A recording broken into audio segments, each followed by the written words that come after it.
Hmm, that's interesting. Oh, hey there, ladies and gentlemen. 'Tis I, Michael A. Grimm, aka the Multi-Voice. I have many voices, but one opinion.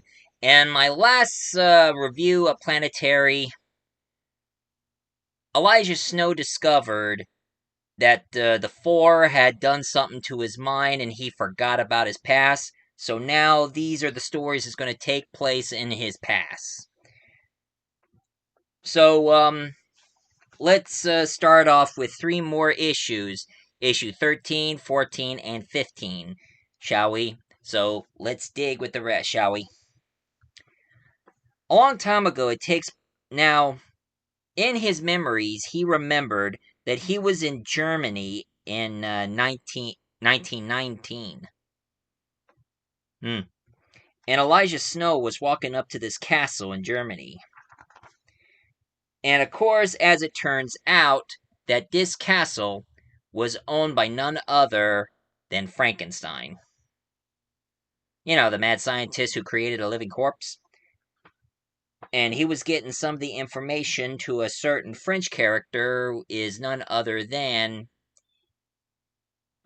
was none other than Arsene Lupin. Lupin. Arsene Lupin. Which some of you don't know who he is. He, according to the literatures, Lupin is actually a gentleman thief from France. So pretty much he got some information to Lupin.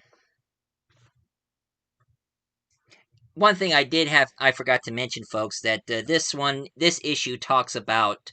I mean, remember in the first episode where I talked about I love Pulp Fiction characters more than the modern characters? Well, another thing I also like is the Victorian literatures.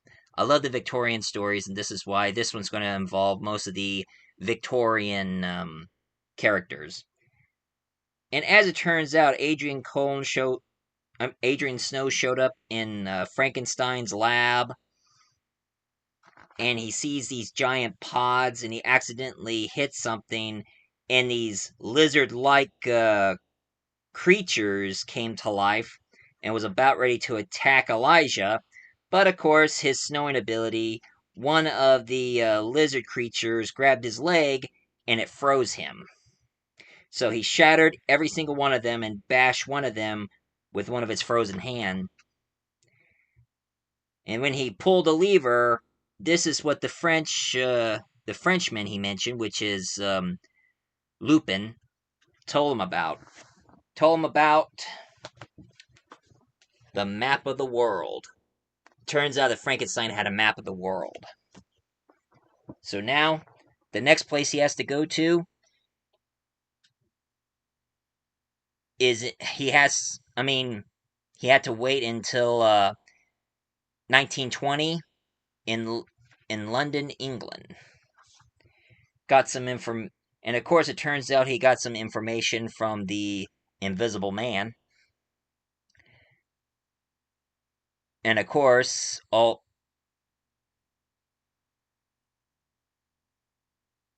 some information from the Invisible Man.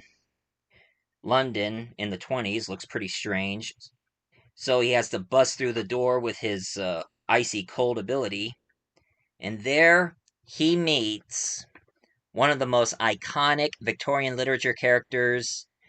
I mean, if you remember my last review, he remembered he met the world's greatest detective. Well, I hope some of you got your answers right to know who the world's greatest detective is.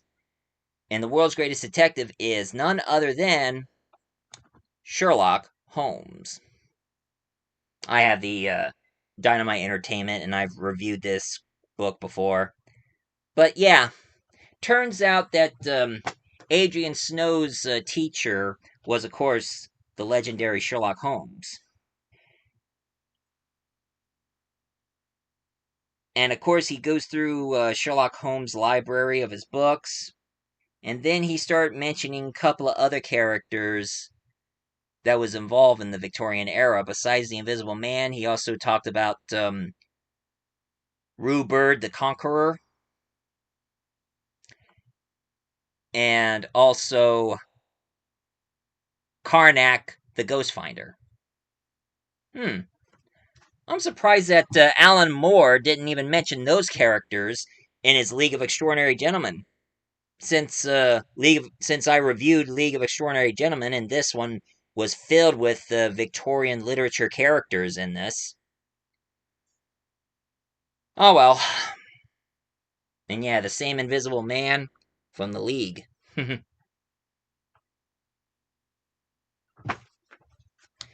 well.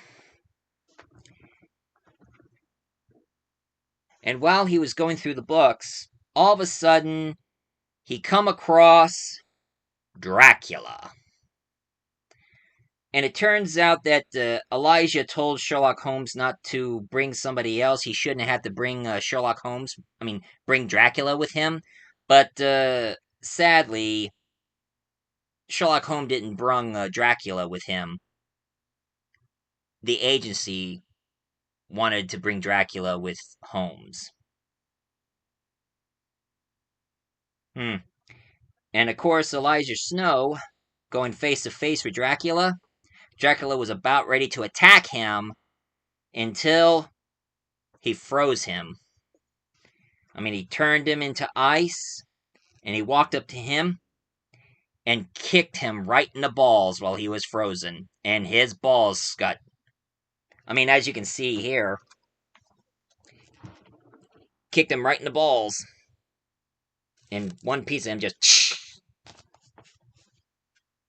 Of course, they say it didn't kill him, but he'll be very pissed off when he thaws. I wonder what Dracula will be thinking if that ever happened to him. Hey, Dracula, what do you think?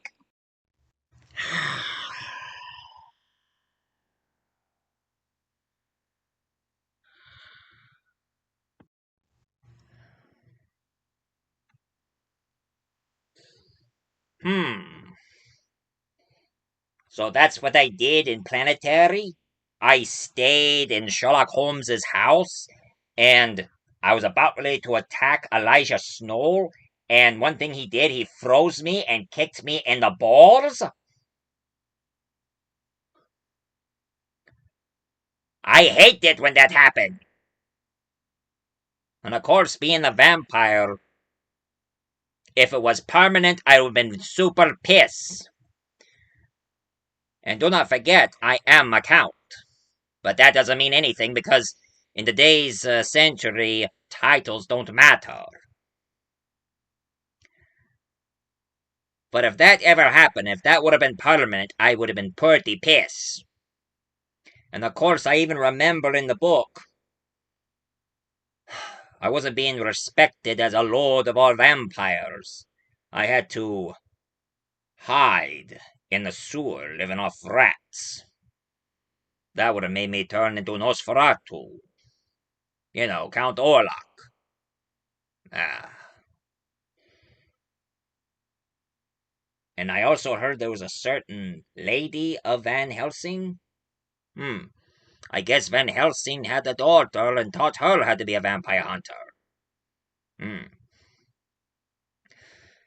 Well, I guess in the planetary universe, I'm no longer respected as Lord of Vampires, but hiding in the sewers, living off rats.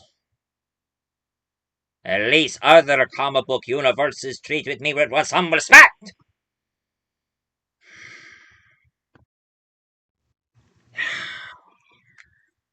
As for me, I am off.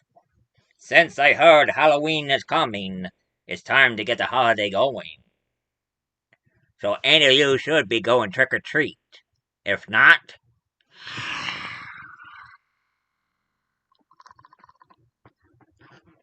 I say my piece. Dracula out.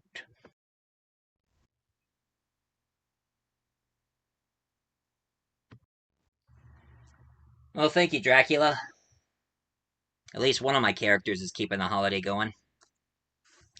But yeah, after he was, after what he did to Dracula,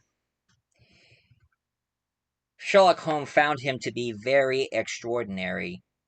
So, therefore, and of course he was right, the book itself did mention that there was a Lady Van Helsing, so now a descendant of Van Helsing became a vampire hunter.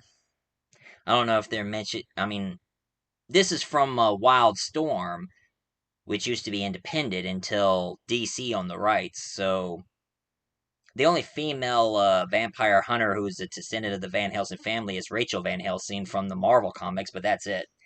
But anyway, throughout the whole story, throughout the whole story, Elijah Snow confronted Sherlock Holmes, and he have heard that he is the world's greatest detective. And Sherlock Holmes, he said he's not as spry as he used to be, being so old. But one thing he can do is teach and train Elijah Snow so he can figure things out just like Sherlock Holmes does. And that was the end of issue 13. Now moving on to issue 14 takes place in 1995 where Elijah Snow and of course some professor that he met, they found a piece of stick. And he said what's so special about this stick. And the professor, he had this armor gauntlet, and he tapped the stick on the ground, and then, boom. Turns out that stick turned into Mjolnir. And some of you may know Mjolnir, the one that used to belong to the mighty Thor. But of course, this is more of a Wildstorm, which now is DC, so Marvel's not involved. But Elijah Snow thought it was really interesting, and he wants to know more about it. While at the same time, the professor is thinking some ideas of creating an armor suit that would probably contain. I mean, he created an armor suit that would probably take Mjolnir into one of those secret storage that the Four did. So it turns out in this version of the story, there was their version of Thor, but sadly, the Four killed Thor. Wow. They killed their version of Superman, their version of Green Lantern, and their version of Wonder Woman, and now they're killing their version of Thor? That shows how these bastards are.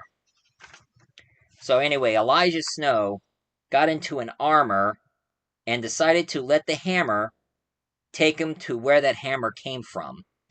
So he teleported, and this was the biggest shocker of all.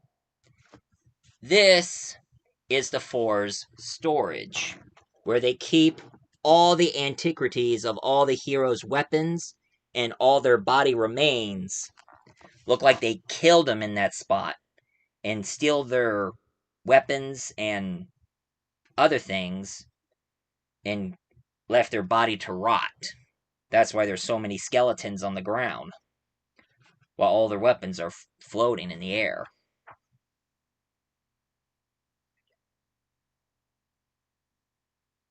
While in the Arctic, somebody broke into the planetary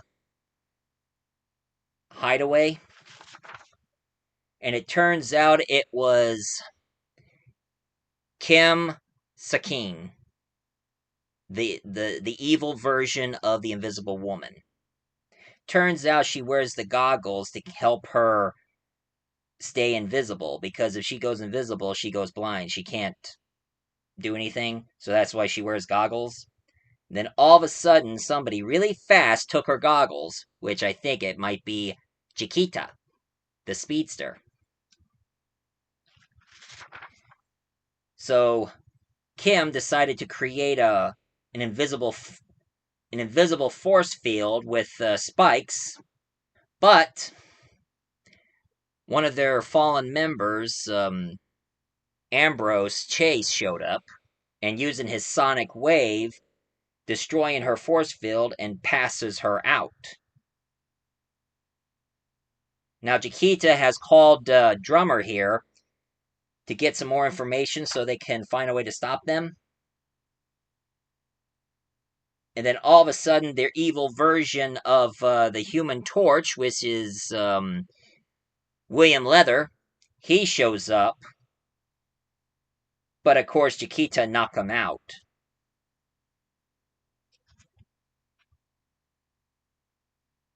And when Elijah was calling drums to see how things are going, no respond. And it turns out that this huge flying saucer belonged to the Fours. And what it did is they took their base out of the Arctic. And then their leader, Rander Dowling, their evil version of the Fantastic Four, kidnapped Elijah Snow and tortured him. And that's one thing that Elijah Snow remembers. I mean, I remember when back then when I said that Elijah Snow, he forgot something in the past. Well, now he's starting to remember, and these are his memories.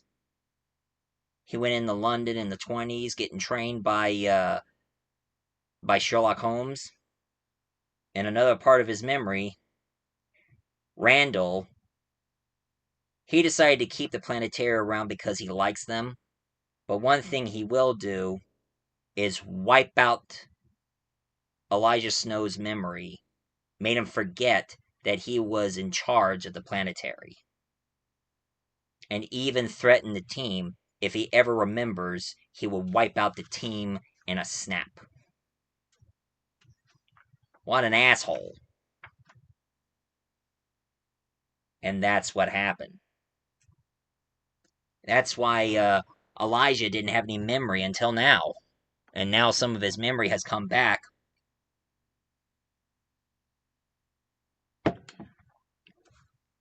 Time to bring the fight to the enemy. Try to take down the Four once and for all. But of course, this is the end of issue 14. Now we need to go to issue 15. This one here talks about the beginning of the Earth, how it first began, and there were the sky dwellers dancing around until it started to make life and nature. And then out comes a giant, came out of the ground, walked around until he planted himself in the ground. But you'll know exactly where did he plant himself to. Meanwhile, Chiquita, Elijah, and Drummer, they had to scan the house to see if there aren't any dangers anywhere. And everything seems to be alright. And when they ring the bell, they meet Ambrose's widow, Larissa Chase. And they ask him how he's doing. She says she's doing okay. I mean, she's been keeping herself busy to support her daughter. You know, since her husband died, she has to stay a single mom, which that's pretty sad. And then all of a sudden, an action figure threw across Elijah, and it turns out there was Angela Chase.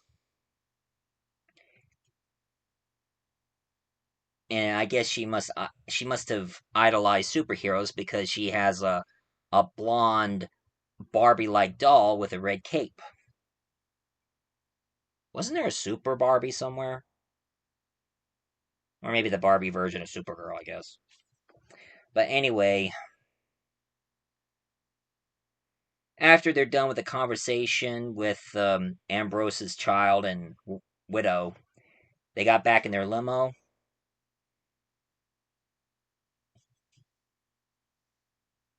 And of course, Elijah did call he did call for one of their old friends, James Willard, and he was calling him about Anna Hark,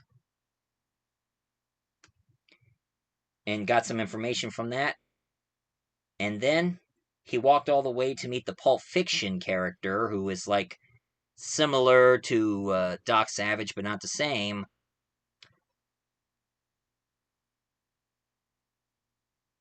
Dr. Axel Brass.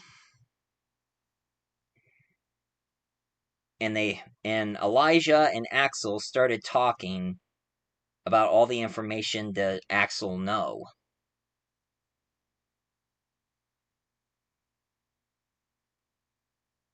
And while they were cleaning out the base of the floors, they even found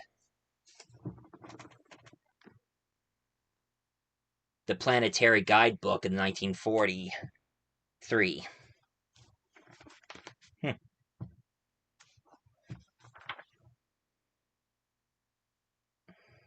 And one thing they did remember, they had to go all the way to Australia. One thing they did now Elijah remembered that back in 1932 in Australia at the Ayers Rock. Yeah, that rock. Turns out they had their version of a space hero. And this space hero, who goes by the name of Colton Marvel. And for those of you who don't know who Colton Marvel is supposed to be, he's supposed to be the sci-fi hero. You know, like my character I play, Buck Rogers, or Jericho's. Well, he's sort of combined with Buck Rogers, my character, Flash Gordon, Jericho's character, and now Luke's character, John Carter, and also Dan Dare and Adam Strange, and also a bit of another character that I discovered from the golden age of comics, Gary Concord, the Ultraman, another space hero during the golden age. And what it turns out that this character, Colton Marvel, he was in Australia because it had a portal which would teleported him into space, but he was looking for what they call the dream time. The dream time, a world where he travels through space and other planets, helping aliens and such, just like our space hero does.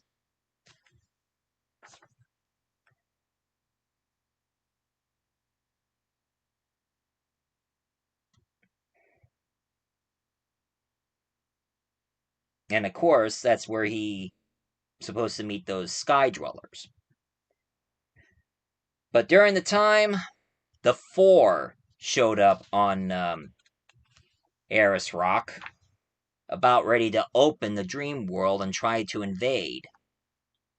But of course, the Planetary invaded and tried to stop them, and they had a huge fight with the Fours.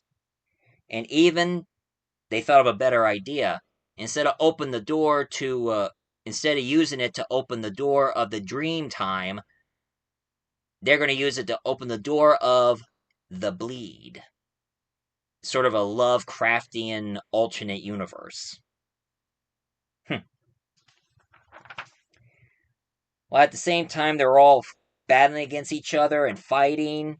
And then all of a sudden, Eris Rock itself got up. And turns out it's that being that got up in the beginning of the issue. Turns out Harris Rock was a rock-like spiritual being. Destroyed the Four's ship, and after he got up, he laid back down. While Elijah told everybody to stand down, fall back. And that was the end of issue 13, 14, and 15.